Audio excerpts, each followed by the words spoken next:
এটা একটা দীর্ঘ চক্রান্তের ফসল। এ ব্যাপারে আমি প্রায় ৩০ বছর আগে একটা প্রবন্ধ লিখেছিলাম। যদি সেই প্রবন্ধটা এরকম ছিল, যদি হাইপোথেটিক্যালি বাংলাদেশের স্বাধীনতা না হতো অথবা মুক্তিযুদ্ধে আমরা হেরে যেতাম, তাহলে কি ঘটতে পারতো বাংলাদেশে। আমার সেখানে হাইপোথেটিক্যাল অ্যানালজি এরকম ছিল যে বঙ্গবন্ধুকে সপরিবারে হত্যা করা হতো। প্রতিটা মুক্তিযুদ্ধে যারা বড় বড় নেতা ছিলেন বা ছিলেন, সেনাপতি ছিলেন, যারা সেক্টর কমান্ডার, তাদেরকে হত্যা করা হতো। মুক্তিযোদ্ধাদের হত্যা করা হতো। মুক্তিযোদ্ধাদের পদবি কেড়ে নেওয়া হতো, তাদের বিভিন্ন রকমের অসুবিধায় ফেলা হতো, জেল জরিমানা হতো।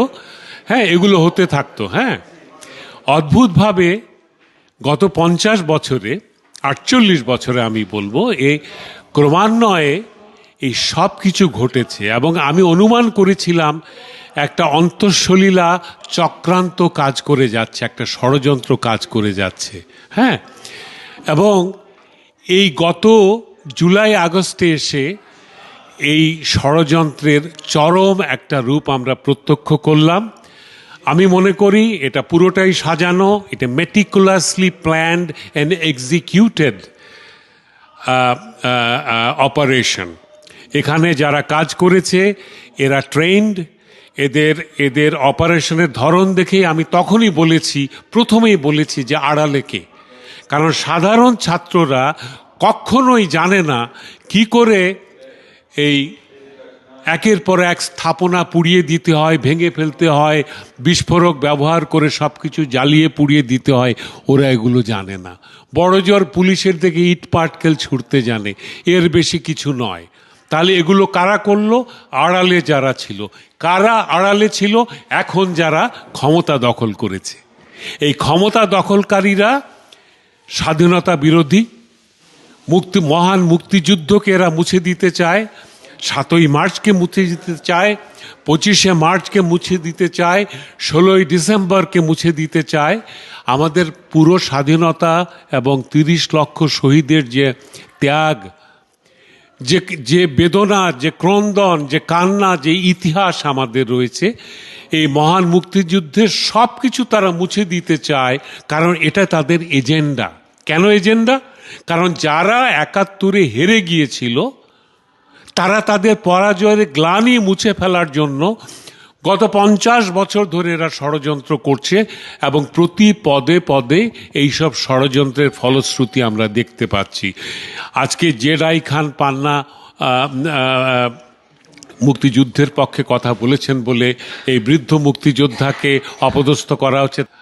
বাংলাদেশের মুক্তিযুদ্ধের সপক্ষে যত বুদ্ধিজীবী আছেন, এমনকি ডক্টর জাফর ইকবালকেও গ্রেপ্তারি পরোয়ানা জারি করা হয়েছে। জানি না গ্রেপ্তার হয়েছেন কিনা। তো এ সব কিছুই কিন্তু একই ফলশ্রুতি। এগুলোর জন্য কোনো নতুন প্রশ্ন উত্তর খোঁজার দরকার নেই। এটাই ঘটার কথা। কারণ যারা ক্ষমতা দখল করেছে এরা আসলে প্রতারণার ভেতর দিয়ে ক্ষমতা এসছে।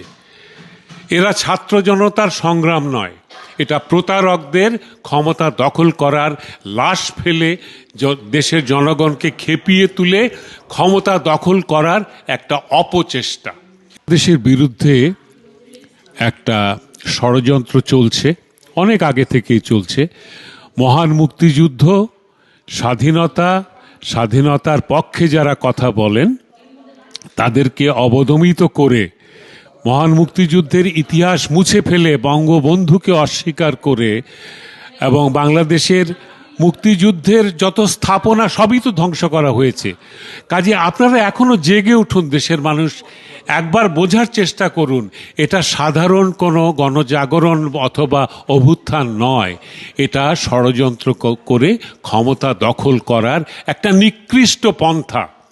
একদল প্রতারক প্রতারণার মাধ্যমে আপনার অবোধ সন্তানদেরকে বুলেটের সামনে এগিয়ে দিয়ে পেছন থেকে গুলি করে, মাথায় গুলি করে তাদেরকে মেরে লাশ ফেলে দিয়ে জনগণকে খেপিয়ে ক্ষমতা দখল করেছে। আপনারা জেগে উঠুন, প্রতিরোধ করুন, প্রতিবাদ করুন।